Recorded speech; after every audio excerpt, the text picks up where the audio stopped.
Buzzlings, and welcome back to the Tea with B podcast, where you spill the tea on absolutely anything. I am B, and I'm super excited for part 2, Girl on Girl with Persis. Welcome. Oh, hey. I'm so excited to have you. I'm so excited. I had so much fun on our part 1, our first time doing it. Today we're getting into the good stuff. We're getting into sex. But before we do so, Persis, if you can please give a quick introduction of who you are, and as well as talk about your podcast and what inspired it and what you talk about on it. Yeah, for sure. So I'm Persis. I'm a gay Indian femme woman, and I've known about my sexual identity, I think since I was probably 6 years old, just having crushes on older women in my life. And then I finally came to terms with it when I fell for my best friend in high school, which is a very classic story. But what's even more important to me is that discovery of finding out I was actually gay when I was 25 during quarantine. Big time for self-reflection. That's all we had time to do. So my podcast, Girl on Girl, actually started during COVID when I was living with my straight best friend. And we just would have candid conversations about my dating life and hers, but also the different experiences I would go through with women compared to hers with men. And we were like, why don't we take this public? Why don't we just have these open conversations for people to listen to? Because they were actually educational. It wasn't just silly banter. We were learning so much about each other.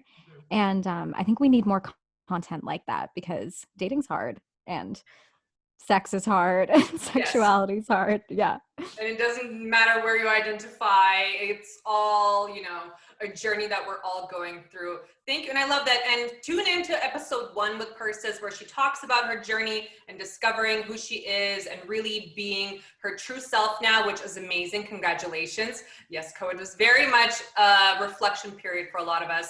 And I'm glad you're finally living your authentic self. Now, let's get into the good stuff. We kind of touched on a few things on the first episode, but let's get into girl on girl sex. I'm just going to put it out there. Now, we already asked you the question on how girls have sex on the previous episode. Now, I want to know is, tell us about your first sexual experience with a woman. Now, this was, you were going through your journey at that point. So how was it like? It was amazing. And I was it was absolutely incredible. I was 20 when I had my first sexual experience with a woman, and it was someone who was a little older than me. She would have been 27 or 28, I think. Oh, wow. Yeah, but we worked. Age difference. It is. But we worked together at a restaurant. So I was already friends with her. We kind of hung out in the same group. So that age gap didn't really seem significant. And there was a little bit of sexual tension, I think, leading up to it. We had made out one time before. I think it was at a bar or something. It just happened. And I thought about it for a while. I was like, oh, that was really good. I enjoyed that. But when it actually happened, us having sex was on my rooftop at this house I lived in. It was pretty epic, under the stars. I was we're so romantic right now. But I lived in this cute little Victorian house in the annex, and I climbed up onto my roof with her. And I would do that with a lot of my friends. Sometimes we'd have movie nights out there. I'd put a blanket out. We would just drink wine and chat. And with her, she was just over one night, I think after we were working a shift. And I didn't intend for anything to happen. I just thought oh, we'll just hang out and chill. Maybe we'll kiss, but I don't know. And then sparks were flying. We were just up on my roof. I specifically remember the song Closer by the Chainsmokers was playing. The details that you remember. I know. I remember that was playing, and then it just happened. She kind of took control because I did not know what I was doing. Little 20-year-old me was so nervous. Oh my gosh. But it felt very natural, and it was a really good time. Yeah. I love it. And now I know that the co-host of your podcast also, there was a bit of an interesting story that happened the next morning because you were on the rooftop. Tell us about that. Yeah. So for context, yes, we're on my rooftop, hooking up, having all the fun. And it was pretty late. Like, I'm pretty sure at this point it was like maybe 3, 4 a.m. in the morning. So, like, my roommate would have been sleeping. Her bedroom was like where the window was when you climb out off the roof. Her bedroom would have been to your right. Like, it was basically right there. So, I guess in like a moment of passion, like, who knows, when I took off my underwear during this moment, I decided to throw it. Like, I was like, goodbye. Yeah. Yeah, you know. It's my Scorpio Mars. I'm very sensual girl. I was gonna say, adding a little pizzazz to the moment. I was like, I have to be dramatic. Yeah. So I threw my underwear and it somehow flew like directly into the window. Like, it went back into the house. I thought I threw it off the roof, but nope, it survived. So the next morning, my roommate woke up like a regular day. She didn't even know what happened because it was so late. And she just sees my like lacy thong like right outside the window. And she knew it was mine because she's like, it's not me. So she was like, why is this up here? So I remember she like picked it up and like walked down the stairs. And I'm pretty sure I was in my bed at this point. And she was like, why is your underwear like up on the stairs? Like, what happened? We don't do laundry up there or anything. And so I had to tell her the story, but it was really funny. She was I like, love it. landmark What an right there. epic way for your first time with a woman. Wow. Yeah. Yeah. So you were still discovering yourself. You, like you mentioned, that was your first time, of course. Describe what it's like in terms of emotion. Now, you've obviously dated men prior to that. You knew that you had feelings for women, but this is your first time being sexual with a woman. What was it like? And I hate the fact that, you know, a lot of us want a comparison, but compare the difference, what it's like for you experiencing all of that amazingness with a woman compared to, you know, a man or whomever. Yeah. Well, I think for me, it just felt so naturally. Like, I was supposed to be doing that.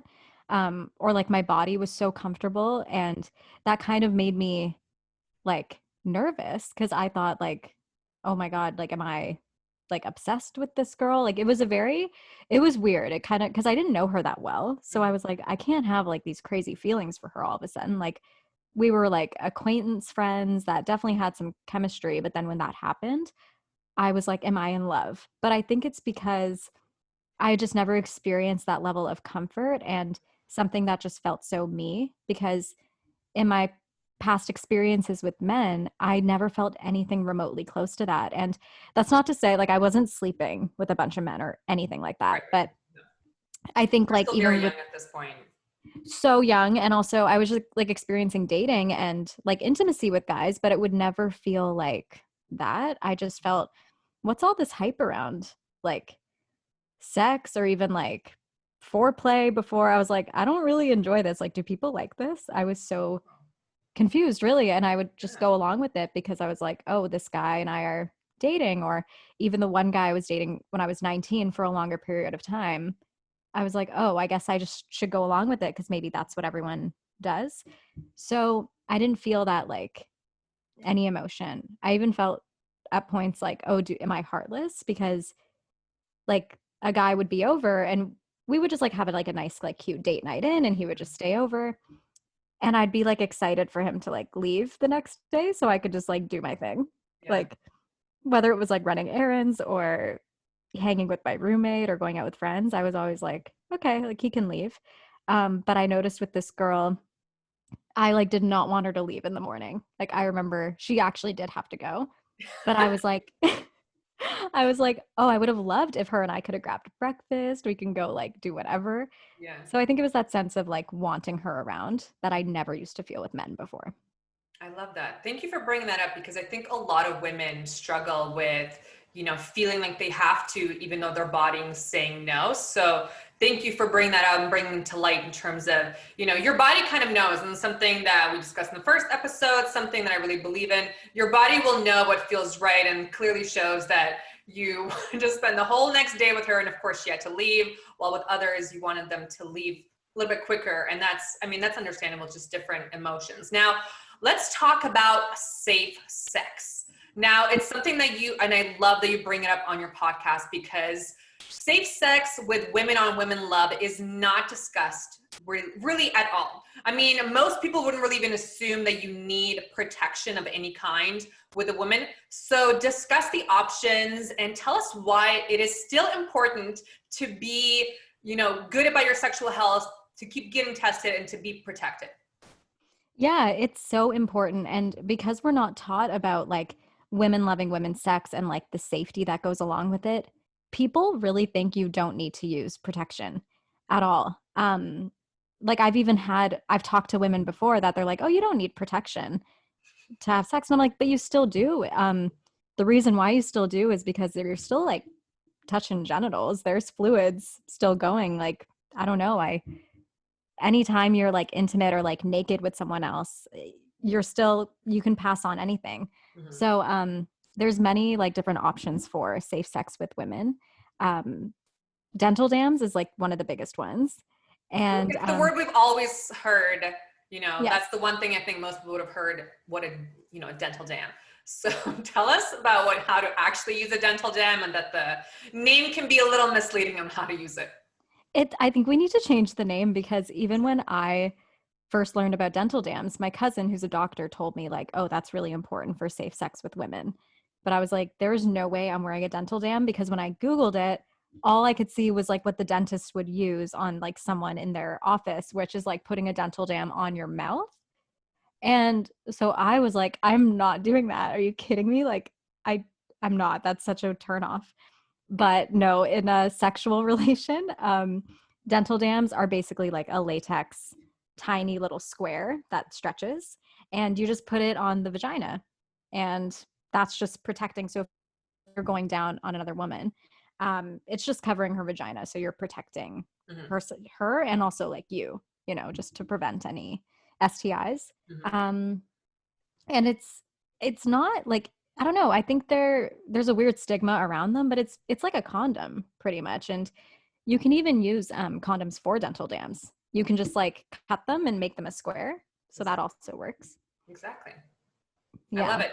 I have a question for you, because I heard that, and I'm going to debunk some rumors because I'm curious myself. Is there a condom type that you can put on your tongue? Because I've seen some videos where women can put like a little condom, like a little latex thing on their tongue. Is that a real thing? I've never used it, and I've never heard of it. Oh, okay. Yeah. I'll have to send you that video, because I thought that was very interesting, but I wasn't sure if it was real or not, because, that's kind of what we mentioned on the first episode, is women on women love is not discussed very often. So people don't really know what goes on. Now, Let's talk about scissoring. Yeah. The motion. Everyone knows the motion. We've been doing it since, elementary school.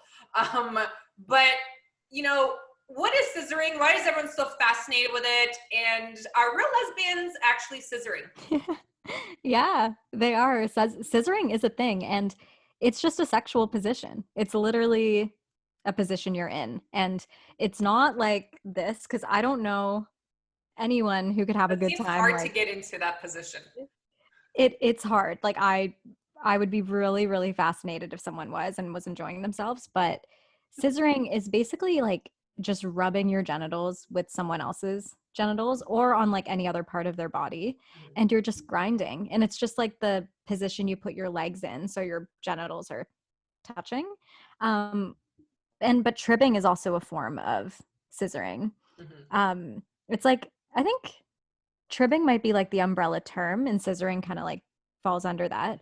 But it's a really good time. And I think we said this on part 1, but it's like sexy grinding. You're just grinding, and it feels really good.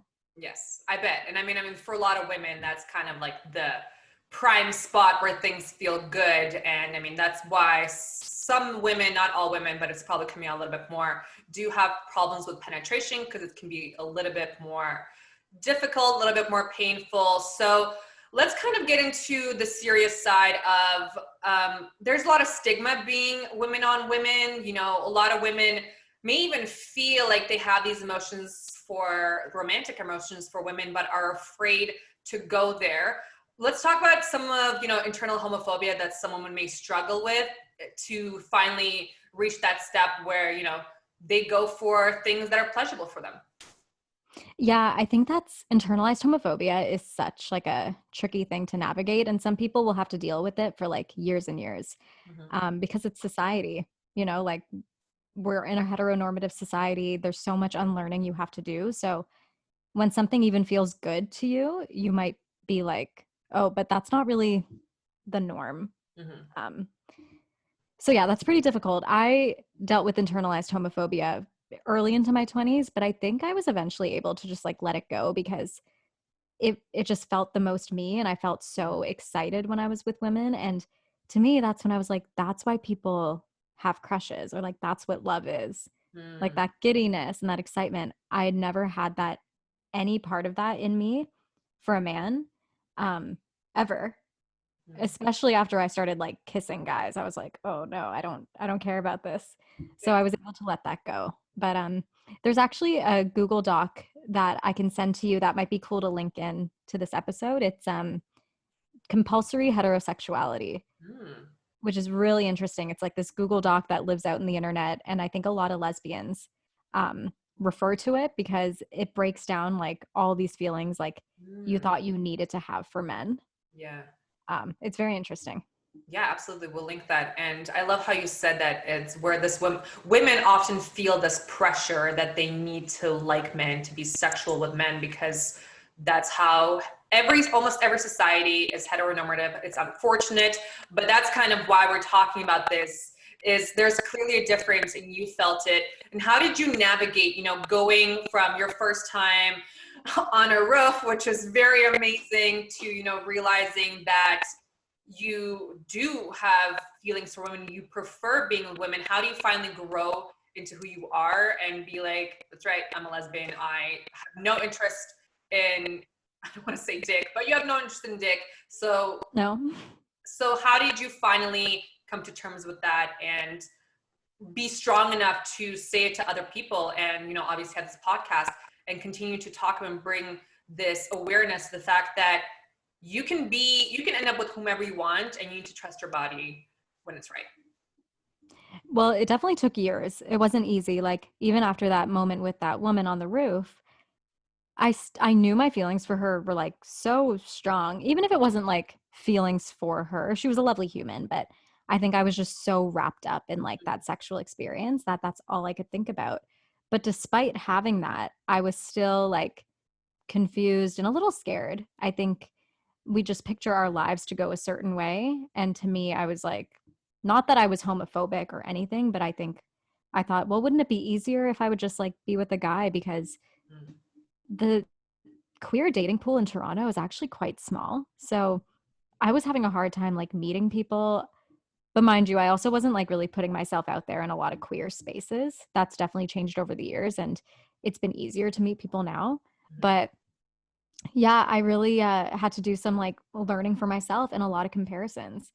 And that went from like 20 to 25. That was like a 5-year period of like a lot of confusion and trying to figure that out. But I did date women like in between then. And I just always knew like it was just getting stronger and stronger each time. And there was just a point when I was like, I don't care about men in this way. Like, Yeah. no part of me does at all. And I think we talked about this in part one, where I would have like an aesthetic attraction for men sometimes. So I would see a guy and think he's really good looking. And then I'd be confused again because I thought, oh, I've done all this work and realized I'm really like, I want to be with women. But why am I like looking at this guy and thinking he's really good looking? Mm-hmm. But I always knew like I don't feel sexually attracted to him. I just really appreciate the way he looks and dresses. And if anything, maybe I want that outfit.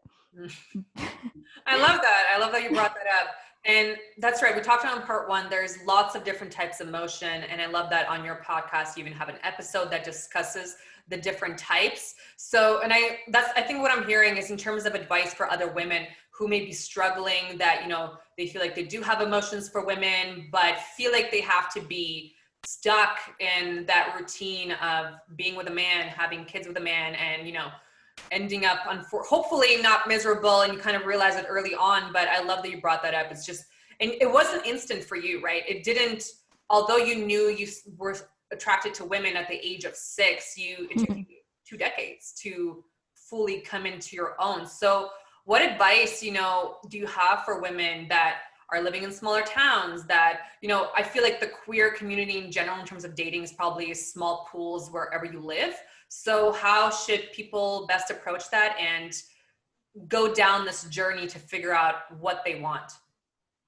I honestly think like consuming a lot of media really does help. And I mean like queer media because um, things like porn and stuff like that can also be very confusing. And porn actually really confused me too when I would like try and watch that as a teenager and seeing like how they showed women loving women sex.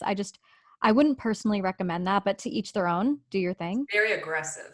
Very. And it's like all for the male gaze as well. So I'm like, Yes. that's not it. But queer TV shows and queer books really helped me. And also seeing like how these relationships are represented can be someone's reality. Um, like I would watch the show Atypical was a really good one that I watched during quarantine, and it had this like beautiful um, women loving women relationship with one of them who was very femme presenting and the other one was androgynous. Mm-hmm. But I was like, oh my God, this is so good to see this in real life. And they had no emphasis on like, oh, this person's queer and she's coming to terms with her queerness. Like it just happened. Like it was just such a normal progression. Podcasts are really good to listen to as well. If I'm going to plug my own, you can listen to Girl on Girl podcast. Of course. But there's also a lot of good queer podcasts out there. Mm-hmm. And different books. I also love just reading like love stories. And I think like when you read that, you can like see yourself represented in some way. I think that's very important. Absolutely. And I love that you said that these newer shows, and I give props to them, that they finally are showing that women on women, men on men, whatever type of whomever relationships, they're all normal. They're not, it doesn't have to be a weird thing that you're choosing to be with a woman or choosing to be with someone it doesn't really matter. It's part of everyday life. And, I don't know if I've told you this before, I think the key to world peace, if every gay was accepted everywhere, I think the world would be a much happier place. And you're so right. There's a lot of different resources. We live in an amazing world of technology where you can connect to just about anything. I don't know if you read the book, Seven Husbands of Evelyn Hugo, Persis. I'm reading it right now. Oh my gosh, it is so good. So good. To any women that may be even questioning, highly recommend it because it's gonna tip you over for sure. Persis, this has been absolutely amazing. Is there anything else that you want to add to really anyone who's listening that may be struggling and is afraid to finally admit who they are to themselves or to others? Yeah, I mean, my number one piece of advice would definitely be take your time for sure. Like, do that self reflection. There's no rush to coming out, and you don't even have to come out if you don't want to. I think just try and seek out safe spaces if you can, even if it's like through an online community, because I know people who are in smaller towns, there might not be like all these opportunities to go to like queer events. Mm-hmm. Like even for me, when I was growing up in Whitby, before I moved to Toronto, I would kind of look through or like look for people through like online community, whether that was like through my Tumblr page. Because at that time, there wasn't much happening with like Instagram. There wasn't even TikTok, things like that. But now there's so much opportunity to become friends with people, like other queer people online. And it can be like genuine friendships. That's helped me like an insane amount. And even in Toronto, I have like a queer crew and we all have a group chat on Instagram and we're all just super gay. And we get together, we go to the park, we go to like bars, we go to these events together. And that can make you feel so seen. So I think really looking for those people to, even if you don't feel comfortable like expressing yourself yet, hearing other people's stories can make you feel like you're not alone.